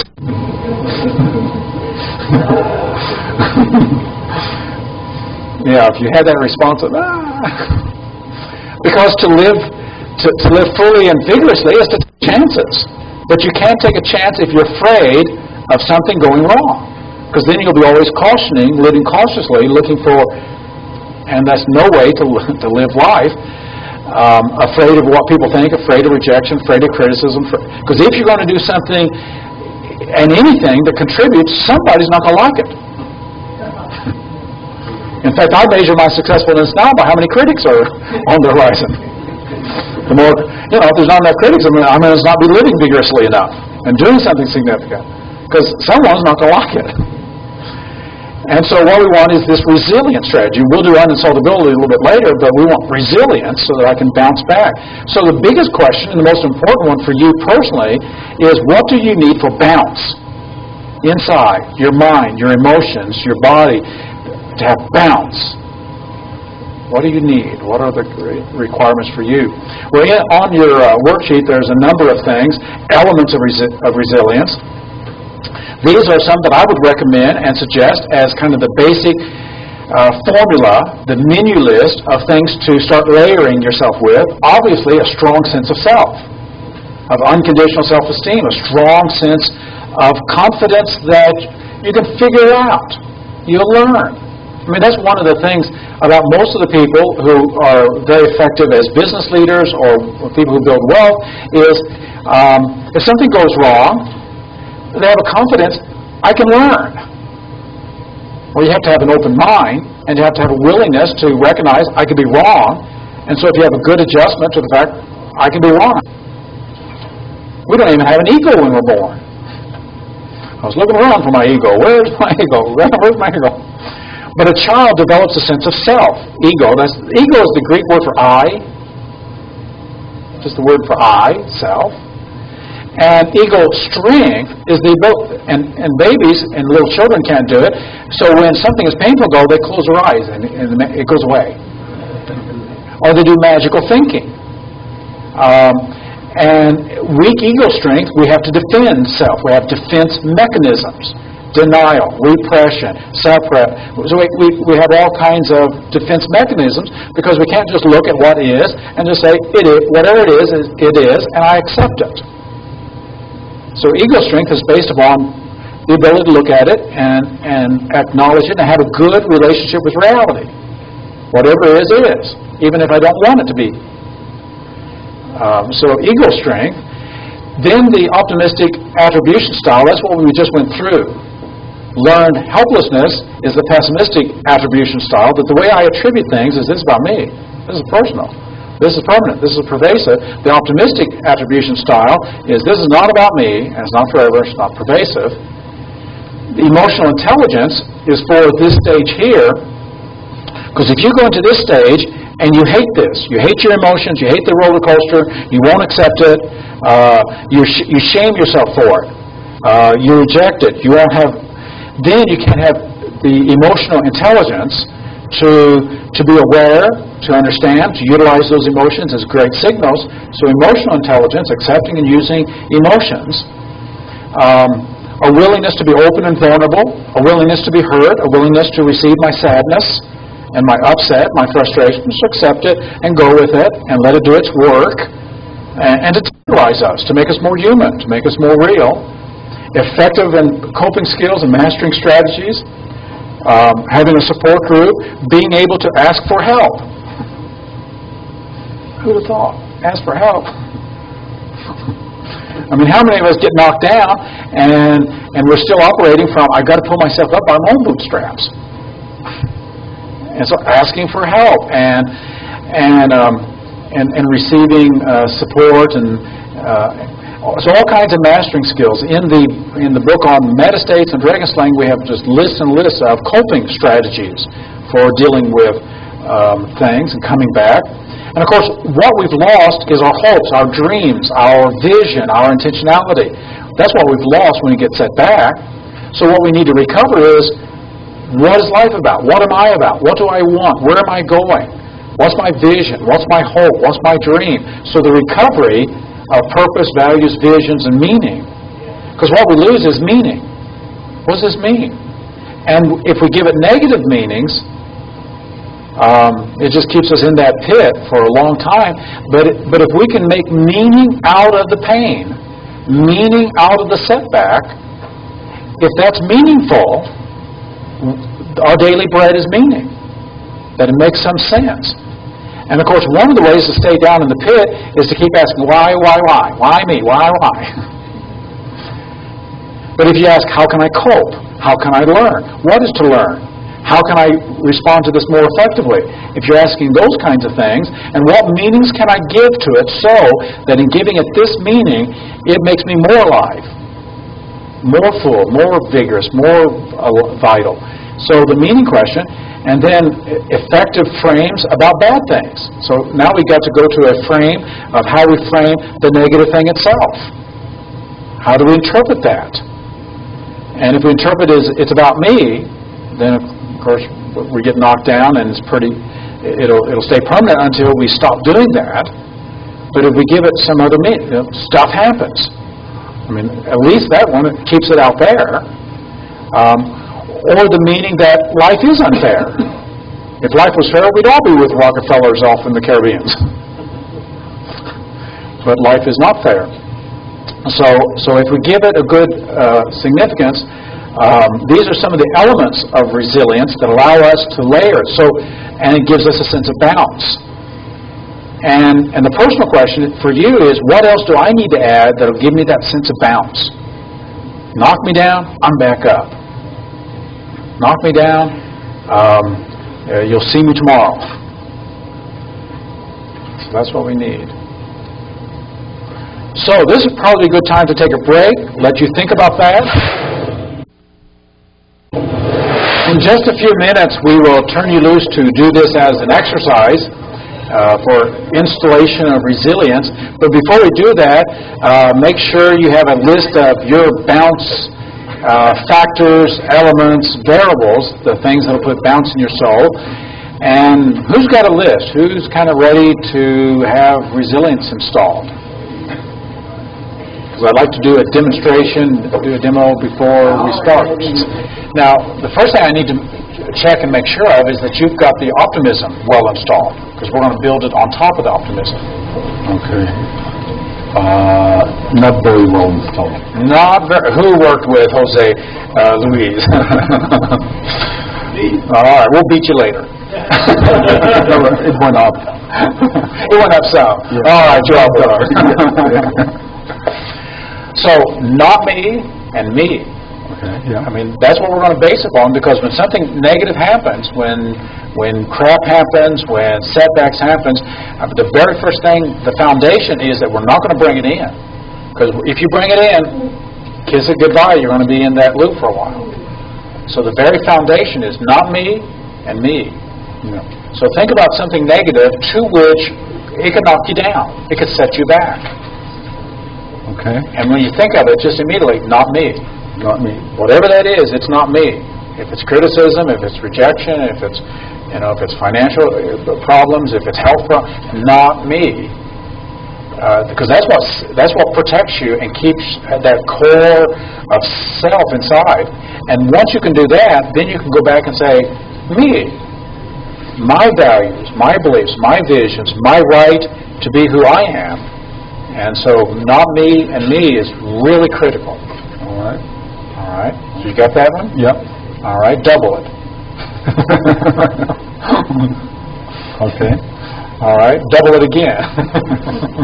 We want this ferocious inside. Okay. Not me, me.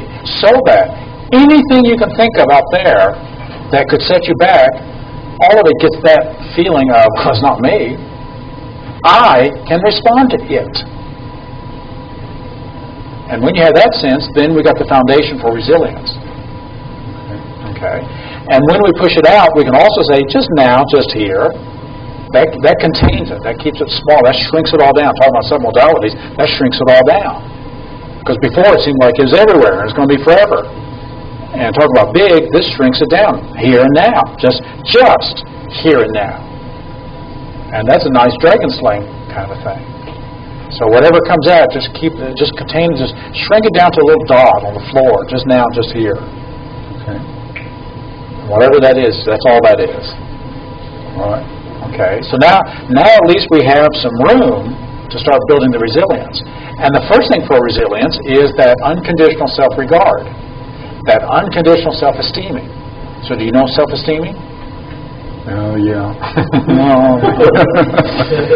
Do you know how to esteem anybody on this planet, anybody who's ever lived on this planet, do you know how to esteem a human being with value and worth and a sense of dignity and importance? Yeah. Okay, so get that feeling. Because there may be somebody that you give that to. It may be a special person who's meant a lot to you. It may be someone dead hundreds, thousands of years. That when you think of that person, you can immediately go, that value and dignity and worth, and just kind of unconditionally just treat that person as valuable. Yeah. Okay? Now feel all that about you. And just enjoy that feeling. Just feel that about you. Because if you can give that to them, you can self-esteem. And just feel yourself full of that sense that I'm valuable, I'm precious, I'm worthwhile, I'm lovable, I'm a human being. They didn't give it to me, they can't take it away. I'm a card-carrying member of the human race.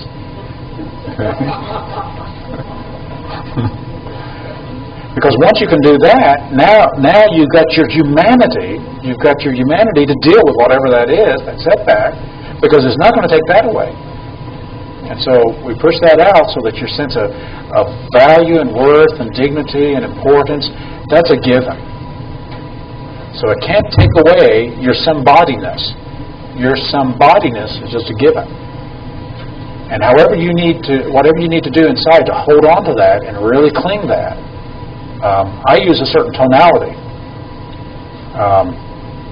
You didn't give it to me, you can't take it away. So as to keep it. So as to let that little song be mine. So whatever you need to do to really value yourself. Okay. And now that you know, and now with this frame of mind, knowing that mine, I'm a somebody, now you can accept whatever is offered to you. Rejection, hurt, criticism, whatever sets you can accept it because it's not about you. And it's not a message about your life. It's just something to deal with. And I can accept it as a gift, and then I can choose. Do I want to accept this or not? And I might just say, no, thank you. I'll have a moment of dignity. Or I can, okay, I'll deal with this. I'll play. Or it's just the map of the other person. Yeah, it's just the other person's map. Yeah, just the map of the other person. So now we're adding acceptance. Just the fact that whatever it is. I don't have to get myself all riled up and upset and frustrated because something exists. If it exists, I'm going to look it in the face and then decide. Deal with it or not deal with it. Their map or something to deal with. Okay, so that's building up that ego strength. So just feel the ego strength growing. The ego strength growing. The strength to deal with life. Because with the strength to deal with life, now you can go through a menu list of coping skills. I wonder how I'll cope with this. Because you could cope with your mind, you could cope with your emotions, you could cope with your language, you could cope with your behaviors. That's the foundation for how to respond. And you have that sense of choice. So welcome that in. I've got a choice. I've got a sense of choice how to respond. How do I want to respond? What do I want to think about that will enhance me? What do I want to feel about that will enhance me? What do I want to say and do that will strengthen and support me? How do I want to act? So it's an opportunity to learn something new. Okay, so there's a great mental response to it. I'll learn something new from this. Great opportunity. So look at it with those eyes. It's really just a great opportunity to learn. Just feedback. Just feedback. Okay.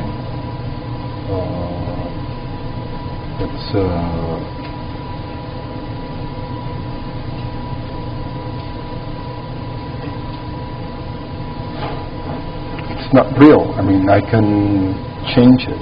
Okay. I can play with it. Okay, I can change it. I can play with it. I can respond. So that's that sense of personal power. I can do something. And that is something also to own and to really acknowledge. I can do something. I've got responses. I'm a response-able, response-empowered person to respond to that. Okay. Anything else that for you would put a little bounce there, a little buoyancy there, a little spirit or invigoration to respond to that, so that we not only respond, but we respond with some bounce. Every time something like this happens, something else better comes. Okay. So we can start being curious, wonder what will come that'll be even better. Okay. So there would be a supporting belief. And of course that gives you eyes to look for, how can I use this to better myself? How can I use this to make something better come out of that? Yeah. Okay. It's a message from my subconscious to look upon. Okay. That's it. I mean, it's just a message. Okay. So now we've got several ways of responding, and several things that can put some bounce inside of us to response back. When you look at that may take away your sense, that may set you back, that may knock you down, that may create a sense of loss about something, and you look at that, do you have that sense of, I'm resilient? If I get knocked down, I'm right back up? I'm up, but not right away. Okay. So you can take a little bit of time to kind of register, own it, acknowledge it, ride the emotional roller coaster for a bit, and then you're back. Okay, in the sense that, I'm learning. I'm learning. I don't have to do it perfectly. Okay, that's a good one. That'll put bounce into us. I don't have to do it perfectly. Is there any sense of joy or playfulness or any kind of delight so that you could even have some kind of humor or playfulness through the process?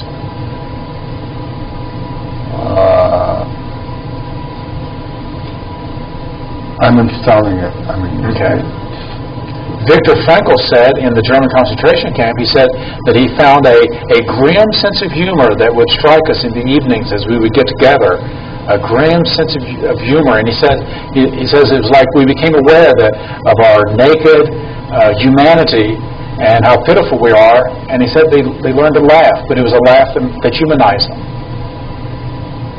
And so sometimes humor will do that through a hurtful thing or any kind of delight. And the sense of our own fallibility. Okay. So that's starting to adjust expectations. I'm fallible, and sure thing, I can experience loss, and so the fallibility. Anything else? And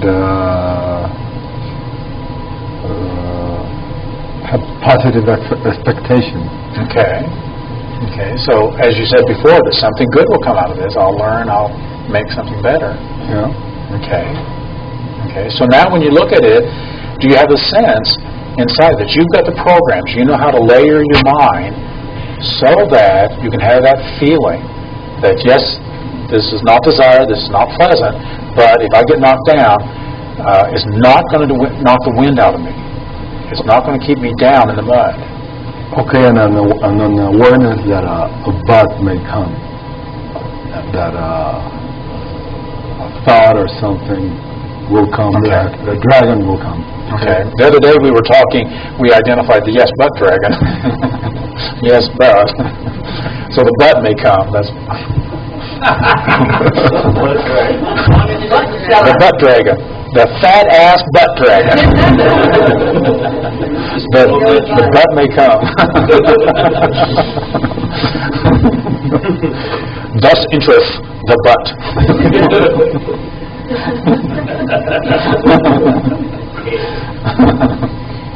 And so you can expect that the dragon. Just wait till I slay you. Yeah. And confidence of my skills. Okay. identify the dragon, to have all these things. Okay. Okay, good. Okay. Will you remember this?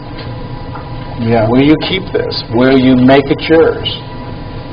Yeah. A great way to do that is just imagine, and maybe start from the very beginning when you said, not me, me, and when you did the self-esteeming, when you did the self-valuing and recognizing I'm precious, I'm valuable, I'm a somebody, I have human dignity, I'm a member of the human race, and then you started adding all those other things.